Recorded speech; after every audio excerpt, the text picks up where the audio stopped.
आज हम विमानन सुरक्षा के एक बहुत ही अहम पहलू पर बात कर रहे हैं, इमरजेंसी लैंडिंग। जी। ये क्यों होती हैं, पायलट क्या करते हैं ऐसे में, और सबसे जरूरी यात्रियों की सुरक्षा वो कैसे पक्की की जाती है। हमने इसके लिए कुछ aviation safety websites, pilot forums और हाल की घटनाओं की रिपोर्ट्स देखी हैं। बिल्कुल। देखिए, इमरजेंसी लैंडिंग जो है हालांकि होती काफ़ी कम है, पर ये तब ज़रूरी हो जाती हैं जब कोई ऐसी अप्रत्याशित स्थिति बन जाए कि विमान अपनी नॉर्मल फ्लाइट जारी न रख पाए।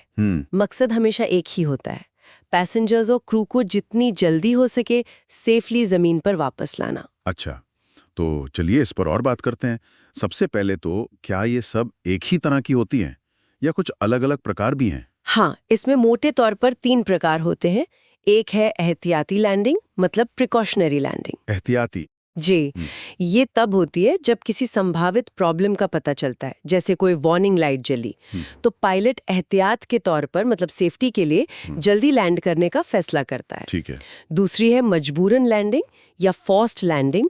ये थोड़ी ज्यादा सीरियस है। अच्छा। ये तब होती है जब कोई गंभीर प्रॉब्लम हो, जैसे इंजन पूरी तरह फेल हो गया और विमान का हवा में बने रहना मुमकिन नहीं, तुरंत उतरना ही पड़ता है। और तीसरी है डिचिंग, यानी पानी पर मजबूरन लैंडिंग, जब आसपास कोई जमीन ना हो। समझ गया। और इनके कारण क्या होते हैं? मतलब इंजन फेलियर तो लगता है सबसे बड़ा कारण होगा, जैसा वो बेंगलुरु दिल्ली वाली एयर इंडिया फ्लाइट में हुआ अभी। हाँ बिल्कुल, इंजन फेलियर या उसमें कोई खराबी आना ये एक प्रमुख कारण है। वैसे आजकल के विमान एक इंजन पर भी उड़ सकते हैं। हाँ, मैंने सुना है। लेकिन अगर दोनों ही इंजन बंद हो जाएं या कोई ऐसी प्रॉब्लम हो जो कई सिस्टम्स पर असर डाल रही हो, तब तो तुरंत लैंडिंग करनी पड़ती है। और दूसरे कारण? दूसरे कारणों में जैसे कैबिन में आग लग जाना या धुआं भरना, या फिर कैबिन का प्रेशर कम हो जाना। ओ हाँ, वो प्रेशर वाला मामला तो अभी अदीस अबाबा मुंबई वाली फ्लाइट में हुआ था ना, 33,000 फीट पे। जी बिल्कुल, प्रेशर गिरा, ऑक्सीजन मास्क नीचे आ गए और पायलट को फौरन नीचे उतरना पड़ा।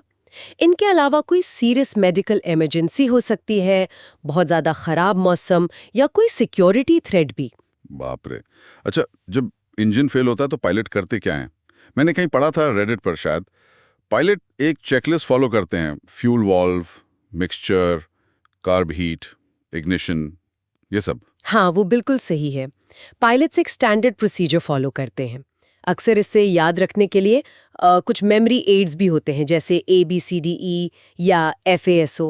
ABCDE? जी, air speed, best field, check cause, declare emergency, exit evacuation prep. मतलब पहले स्पीड संभालो, उतरने की सबसे अच्छी जगह देखो, कारण जांचो, इमरजेंसी बताओ और निकलने की तैयारी करो। वाह। और अगर प्रोपेलर हवा से घूम रहा है, जिसे विंड मिलिंग कहते हैं। Wind milling? हाँ, मतलब हवा के जोर से घूम रहा है, तो पायलट कोशिश करता है प्रॉब्लम को ठीक करने की, फ्यूल, एयर सप्लाई वगैरह चेक करके। और अगर प्रोपेलर रुक ही गया है, तो अगर ऊंचाई काफी है तो रीस्टार्ट करने की कोशिश कर सकते हैं। तो पहली प्राथमिकता प्रॉब्लम सॉल्व करना है, अगर मुमकिन हो तो। बिल्कुल। देखिए, सबसे पहली प्राथमिकता हमेशा होती है विमान का कंट्रोल बनाए रखना। अच्छा। उसे बेस्ट ग्लाइड स्पीड पर रखना, यानी वो स्पीड जिस पर वो बिना इंजन पावर के सबसे ज्यादा दूर तक फिसल सकता है, ताकि जगह ढूंढने का टाइम मिले। बिल्कुल। और साथ ही साथ लैंडिंग के लिए सबसे सेफ और सही जगह तलाशना। ये तो हुई पायलट की बात, लेकिन आसमान में वो अकेले तो नहीं है। एयर ट्रैफिक कंट्रोल मतलब ATC, उसका क्या रोल रहता है इसमें? हाँ, बहुत जरूरी सवाल। ATC का रोल बहुत अहम है। जैसे ही इमरजेंसी डिक्लेयर होती है, ATC उस विमान को टॉप प्रायोरिटी देता है। ओके। उसके आसपास का पूरा एयर स्पेस क्लियर करा देता है, रास्ता साफ करता है और सबसे नजदीकी सबसे सही एयरपोर्ट तक गाइड करता है। और जमीन पर? जमीन पर एयरपोर्ट की इमरजेंसी टीमें तैयार हो जाती हैं। फायर फाइटर्स, पैरामेडिक सब अलर्ट पर। रनवे तैयार किया जाता है। जैसे वो त्रिची शारजा वाली फ्लाइट थी ना, एयर इंडिया एक्सप्रेस की, हाइड्रोलिक फेलियर वाली। हाँ हाँ। उस केस में तो रनवे पर फोम बिछाने और बेली लैंडिंग तक की तैयारी कर ली गई थी, हालांकि जरूरत नहीं पड़ी फिर। और यात्रियों की सुरक्षा के लिए वो जो ब्रीफिंग होती है शुरू में, और प्लेन में जो oxygen mask, life vest, slides होती हैं, वो भी तो जरूरी है। बिल्कुल, उनका अपना महत्व है।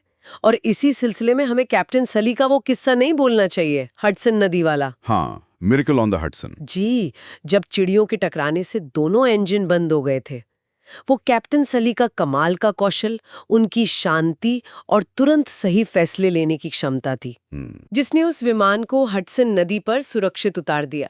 सभी 155 लोग बच गए। सच में अविश्वसनीय था वो। हाँ, और ये दिखाता है कि पायलट की ट्रेनिंग, सही प्रक्रियाएं और विमान की क्षमताएं मिलकर कितनी मुश्किल हालात में भी जान बचा सकती हैं। तो इन सब बातों का निचोड़ क्या निकलता है? मतलब हमें क्या समझना चाहिए इससे? निचोड़ ये है कि इमरजेंसी लैंडिंग सुनने में भले ही थोड़ी डरावनी लगे, पर असल में ये एविएशन सेफ्टी सिस्टम का एक, आप कह सकती हैं, स्थापित और टेस्टेड हिस्सा है। Pilots, crew, ATC, ground teams, इन सब की जो ट्रेनिंग होती है, जो प्रक्रियाएं बनी हुई हैं और उनके बीच का जो कोऑर्डिनेशन है, वो इनसे जुड़े खतरे को बहुत कम कर देता है। तो तकनीक और इंसान दोनों मिलकर काम करते हैं। बिल्कुल, टेक्नोलॉजी और इंसानी स्किल दोनों मिलकर मुश्किल हालात में भी सुरक्षा सुनिश्चित करने की कोशिश करते हैं। आज की इस बातचीत से ये तो साफ है कि विमानन सुरक्षा वाकई एक बहुत कॉम्प्लेक्स और मल्टी लेयर्ड सिस्टम है। हर चीज मायने रखती है जी। और ये सोचने वाली बात भी है, पायलट तो ट्रेंड होते हैं ऐसी तनावपूर्ण स्थितियों को संभालने के लिए, पर हम यात्री के तौर पे अगर सुरक्षा ब्रीफिंग पर ध्यान दें और इमरजेंसी में क्रू के निर्देशों का शांति से पालन करें, तो हम भी अपनी और दूसरों की सुरक्षा में कितना बड़ा योगदान दे सकते हैं। सही बात है, ये एक तरह की साझा जिम्मेदारी बन जाती है। बिल्कुल, एक साझा जिम्मेदारी।